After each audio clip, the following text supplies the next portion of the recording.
चलिए शुरुआत करते हैं आज की न्यूज़पेपर की। पहली न्यूज़ हम देखने वाले हैं पीआईबी से। ठीक है, पीआईबी की जो फर्स्ट न्यूज़ आई है वो फोर्टिफाइड क्रॉप से रिलेटेड यानी फोर्टिफाइड चावल से रिलेटेड है। तो फोर्टिफाइड चावल क्या होता है इसको हम समझेंगे। फोर्टिफाइड चावल आयरन और विटामिन से युक्त होता है। नॉर्मली जो चावल होता है इसमें अपने आप में तो कुछ पोषक तत्व तो पाए ही जाते हैं, लेकिन यदि आप इसमें एडिशनल रूप से ठीक है कुछ माइक्रो न्यूट्रिएंट को ऐड कर देते हैं, सूक्ष्म पोषक तत्व को ऐड कर देते हैं, तो उसको हम कहेंगे फोर्टिफाइड राइस। इसमें क्या क्या रहता है?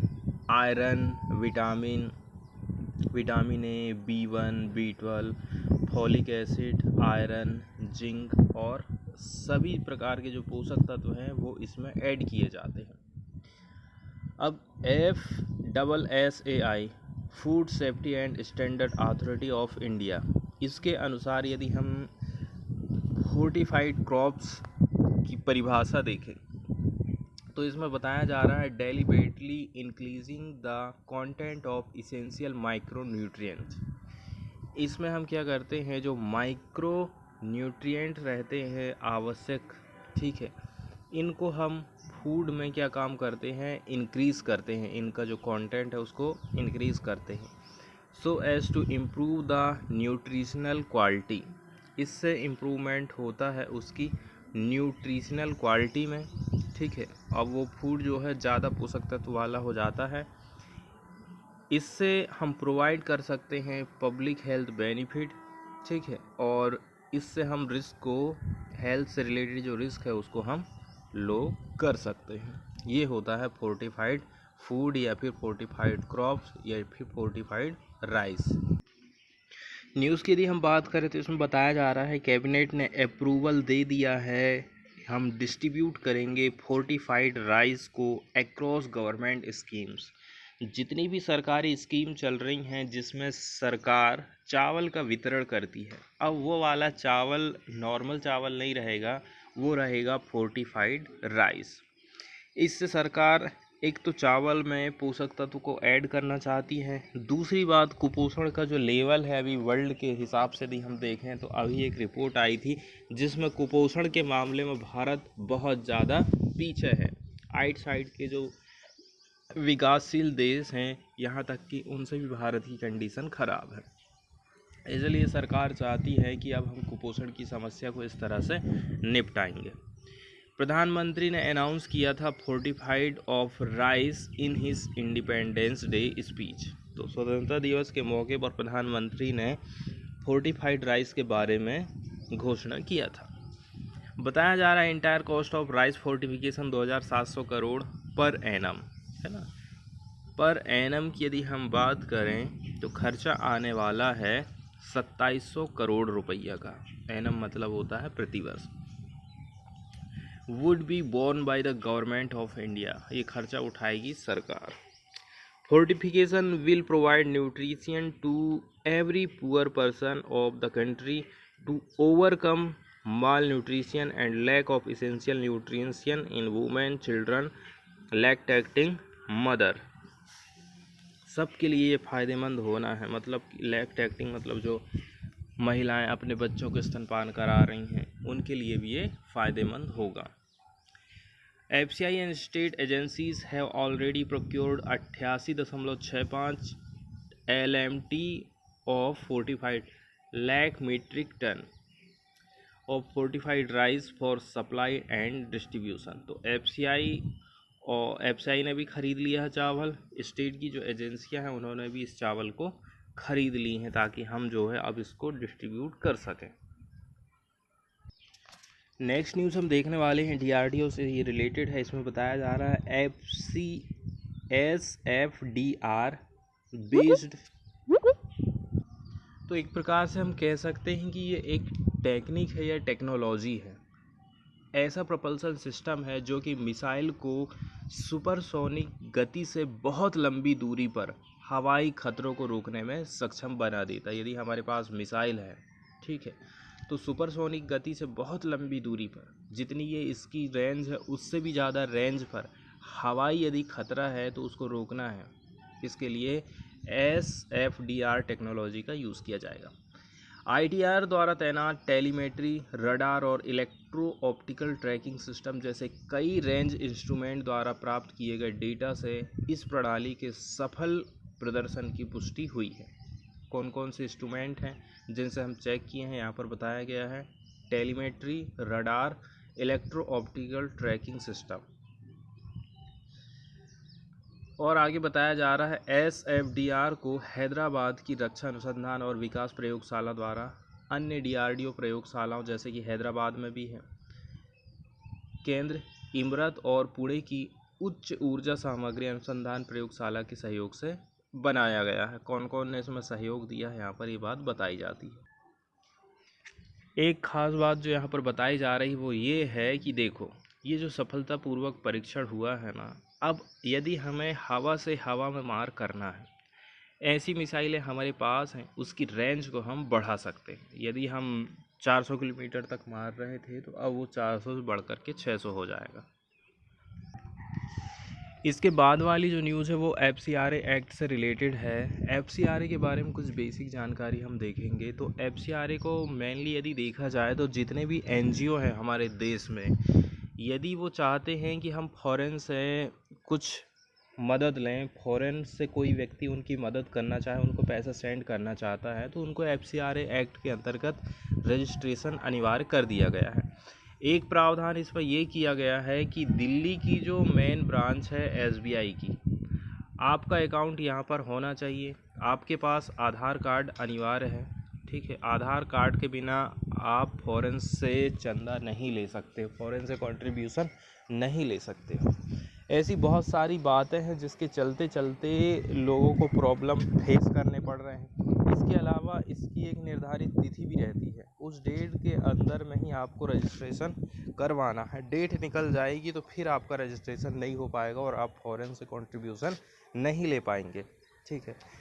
अब सरकार को ये लगता है कि हो सकता है कि पाकिस्तान उस NGO की मदद कर रहा हो या फिर चाइना मदद कर रहा है और इससे वो NGO गलत कामों में लग गया, मतलब भारत की एकता, अखंडता और संप्रभुता को नुकसान पहुंचा सकता है। इसीलिए सरकार ने FCRA को एकदम सख्त कर दिया है।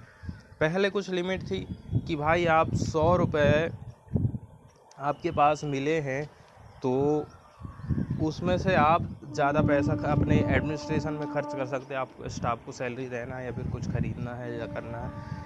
आज की स्थिति ये हो गई है कि सरकार ने एक नियम बना दी कि 100 में से 10 रुपये ही खर्च करना है अपने स्टाफ के लिए। ऐसा नहीं कि आप मनमाना खुद ही उड़ा रहे हो या फिर स्टाफ को सैलरी देने पर लगा रहे हो। ऐसे बहुत सारे बदलाव सरकार ने की हैं। सबसे पहले तो FCRA को 1976 में लाए थे, इसके बाद इसमें कुछ बदलाव किए गए 2010 में, और फिर एक बदलाव अभी हाल ही में 2020 में पेश किया गया था।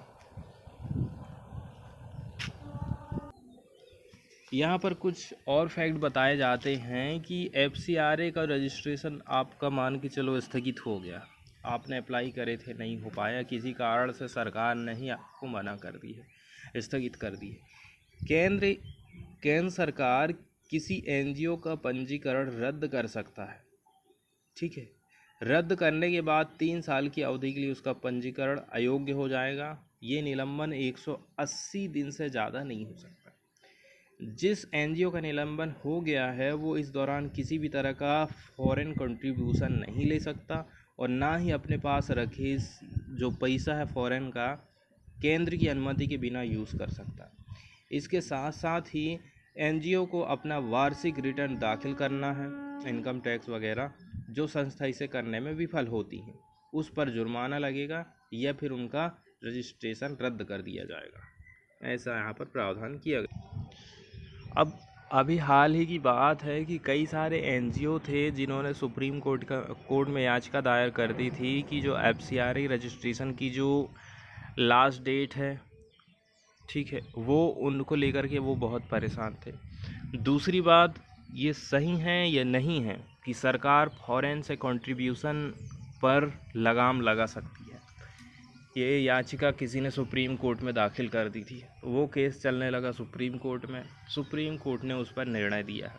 तो सुप्रीम कोर्ट ने अपहोल्ड कर दिया है नए रिस्ट्रिक्शंस को जो कि फॉरेन फंड के रिसीव करने पर लगाए गए हैं। इसमें बताया जा रहा है कि देखो, फॉरेन से पैसा आ रहा है और यदि वो हमारे देश में गलत कामों के लिए, आतंकवादी गतिविधियों के लिए यूज़ किया जा रहा है तो वो सही नहीं है, ऐसा सुप्रीम कोर्ट का कहना है। इसीलिए ये जो रिस्ट्रिक्शन सरकार ने लगाई है वो उसको सुप्रीम कोर्ट ने बरकरार रखा है।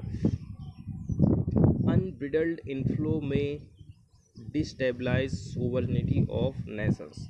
इसका मतलब ये है कि यदि इस प्रकार का पैसा आ रहा है तो वो हमारी जो संप्रभुता है उसको प्रभावित कर सकता है। मतलब कि फिर जो हमारा निर्णय रहेगा देश का, देश अपनी नहीं सोचेगा, सामने वाले देश की सोचेगा और उस आधार पर फिर निर्णय लेगा।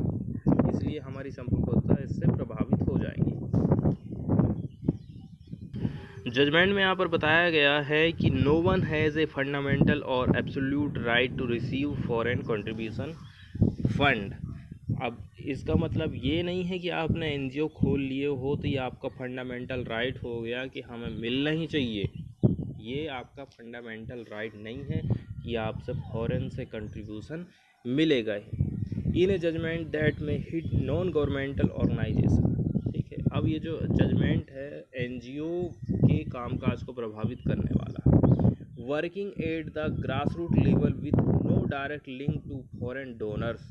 ठीक है, जो लोग ग्रास रूट लेवल पर काम कर रहे हैं इनका डायरेक्ट लिंक नहीं है फॉरेन डोनर से। The court reasoned that unbridled inflow of foreign fund may destabilise the sovereignty of the nation.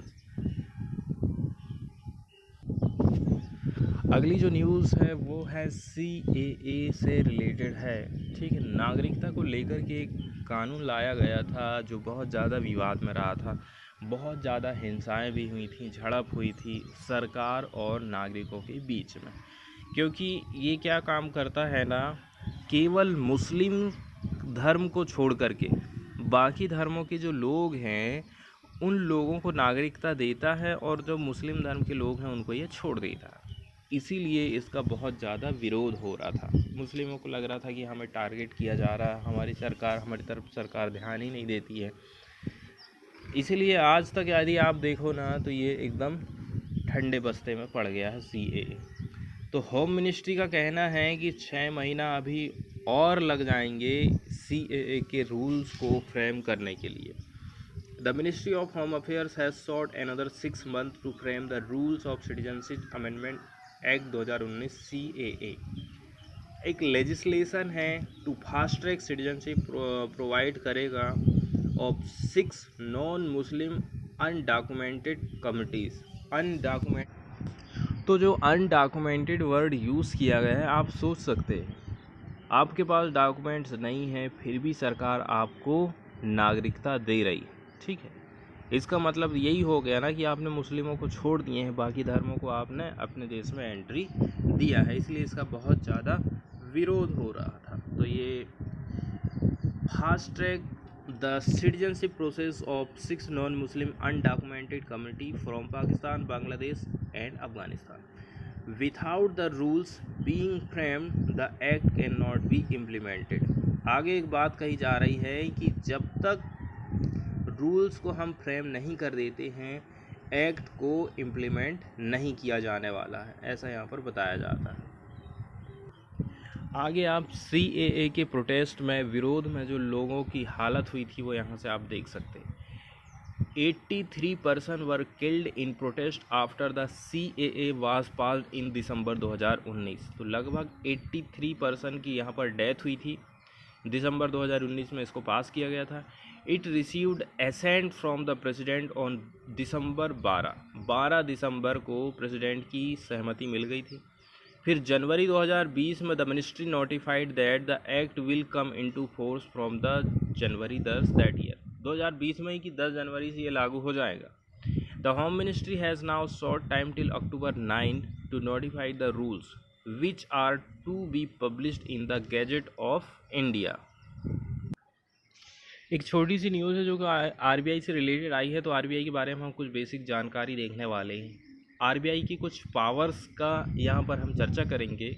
Powers of RBI. The reserve bank of India act 1934 and the banking regulation act 1949 ने power दिया है RBI को wide powers of supervision and control over commercial banks.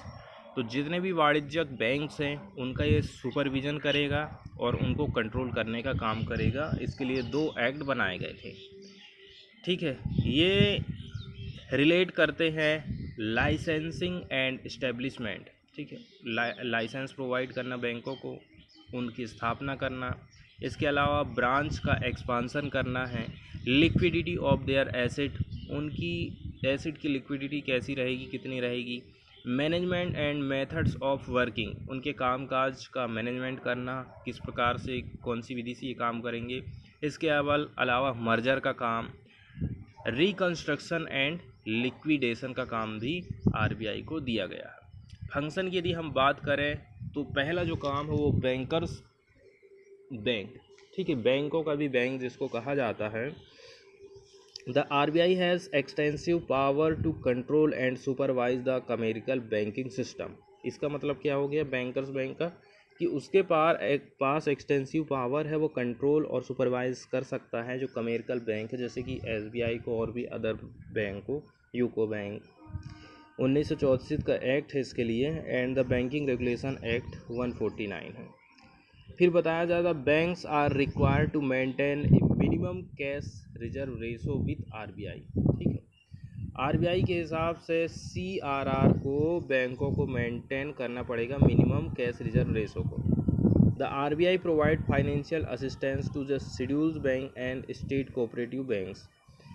Financial assistance provide करता है scheduled बैंकों और cooperative बैंकों को आरबीआई। इसके अलावा बताया जा रहा है ये यूज़ करता है वेरियस मेजर को, जैसे कि क्वालिटेटिव और क्वांटिटेटिव टेक्निक, ताकि रेगुलेट किया जा सके क्रेडिट इन द इकोनॉमी। अब कुछ ऐसी चीज़ें हैं जिनको ये कंट्रोल करने का काम करता है, जैसे कि bank rate policy, cash reserve ratio, open market operation. ठीक है, क्वालिटेटिव कंट्रोल में आ जाता है आपका credit control, rationing of credit इत्यादि। आरबीआई जो है रेगुलेटर का काम करता है बैंकिंग और फाइनेंस एंड मनी मार्केट के। Enables bank to maintain their account with RBI for statutory reserve requirement and maintain of transaction balances.